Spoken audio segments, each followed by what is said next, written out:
I'm going to commence our workshop. Okay. A very good morning to everybody in attendance. For those of you who don't know me, I'm Vishwas Satka. I'm an academic at WITS, but I also chair the board of the Cooperative and Policy Alternative Center that's convening this workshop.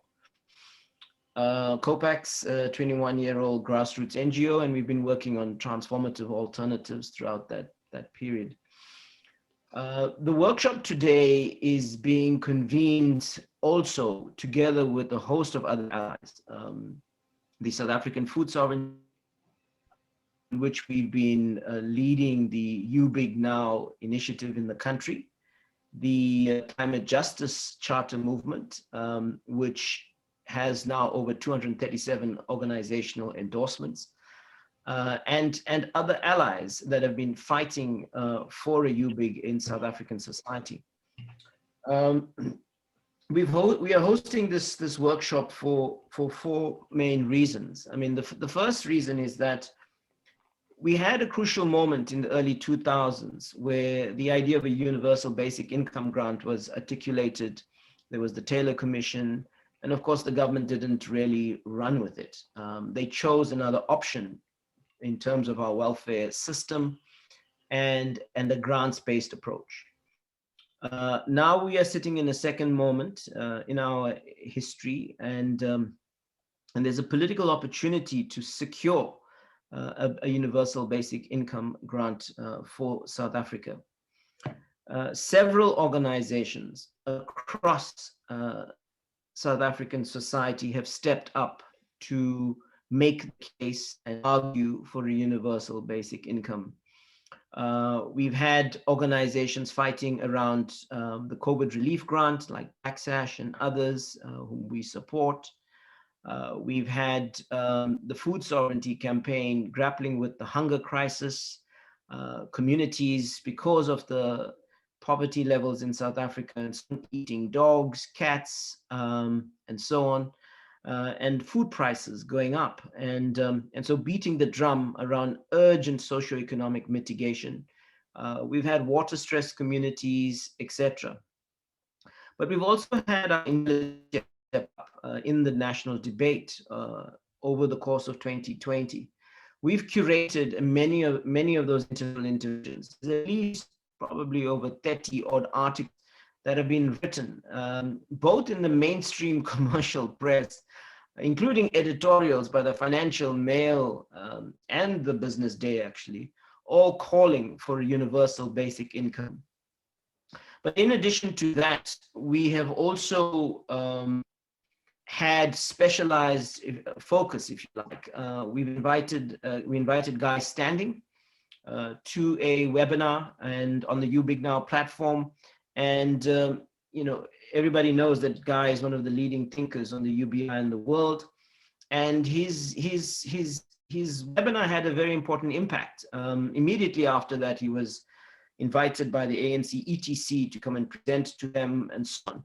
And many of us encouraged him to go and do that presentation, to the point where the Minister of Social Development signaled that she has a policy around universal basic income, and there is a policy document up for discussion and debate around a universal basic income for South Africa. And we have invited the Department of Social Development, and it'd be good to know who's here in attendance from the department.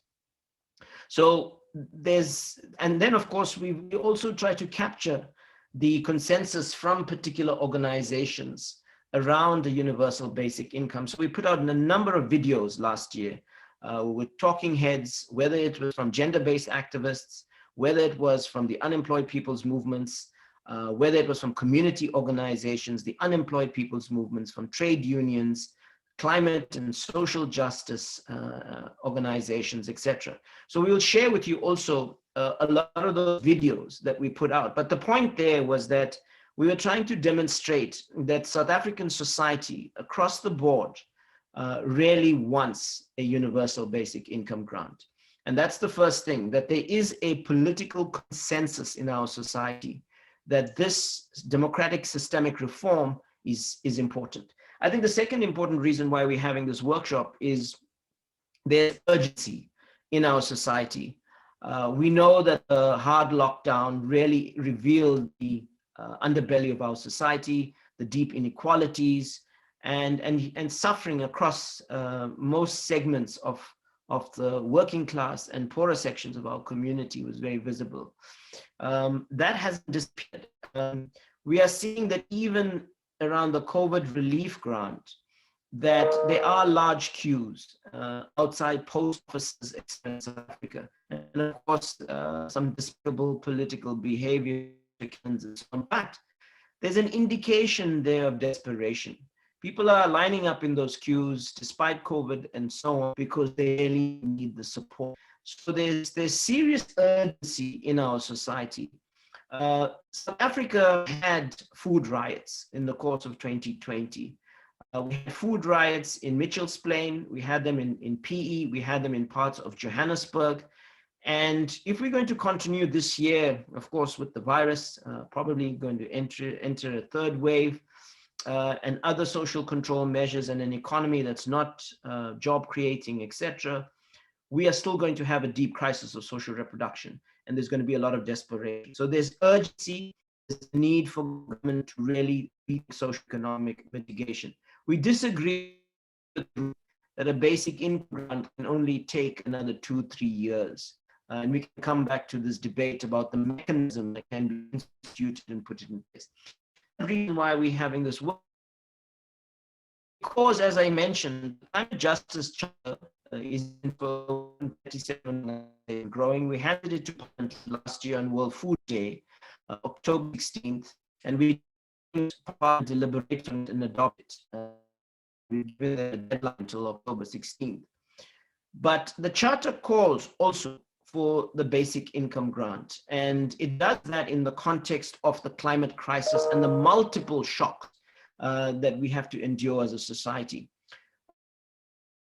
Still a lingering drought in parts of the country, and we saw its impact last year during the lockdown, etc. We are now seeing flooding because of Cyclone Heloise, and flooding in parts of Limpopo province, downpours in the city of Joburg, our city of Joburg, and serious flooding as well. So climate change and its impacts has not stopped. So we've really got to think about the kind of measures we put in place now that can mitigate, that can cushion our society, both for the pandemic, the economic crisis, but also the climate crisis, and the kind of socio-ecological restructuring we need. So that's the third reason why we are having this workshop, is to bring this dimension of multiple crises, but particularly the climate crisis as something that has to be addressed. The last reason why we're having this workshop is that while there's a political consensus of South African society for a universal basic income grant, there's a need for us to have a technical consensus. The COPAC position, the Food Sovereignty Campaign position, the Climate Justice Charter movement position is that we need to approach the technical perspective. In other words, we must be able to present all the possibilities. So we are not fixated on one proposition. We're not fixated on one set of numbers.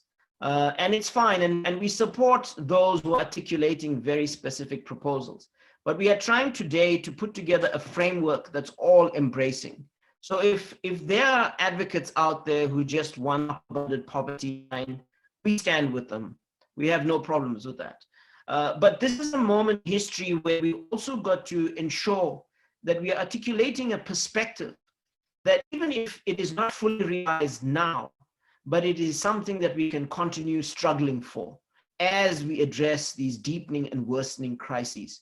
So our perspective, a transformative perspective, is really about saying that let's embrace all the possibilities.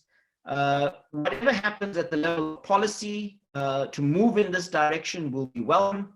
We will continue raising the banner. We will continue beating this drum so that a substantive basic income grant is realized in this country, and we restructure the architecture of our welfare system in this direction. So without further ado, those are the 4 reasons. We have sent out this invite to numerous allies and organizations, as I've mentioned. And again, I think it's the start of the year, and of course, people in their feet. We have invited government. We have a tight program. We to kick off with a collective assessment of the crisis, and just get different sort of elements of that analysis put together in the station. And then going to transition to panel. We have commissioned work, particularly from Hein and Asgar, a trained macroeconomist, and he had a macroeconomic model. And we've asked him to kind of look at where the UBIG fit into his model. We've also been talking very closely with the Institute of Economic Justice around the costing, the financing, and they've done a paper which is really important and does speak at a technical. Sorry, Vish. Really excited. Vish, sorry, I know you're almost done, but the sound is a little bit choppy. So maybe it would help if you turned off your camera. Okay, sure. Thanks. And then from there, we're going to discuss campaigning tactics forward. And so, as I said, there are allies out there beating the drum.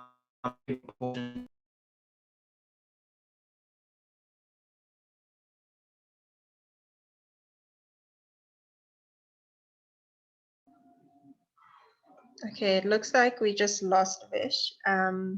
Awanda, I'm going to hand over to you. I think you are managing the program. So maybe we can just go on to the first agenda item.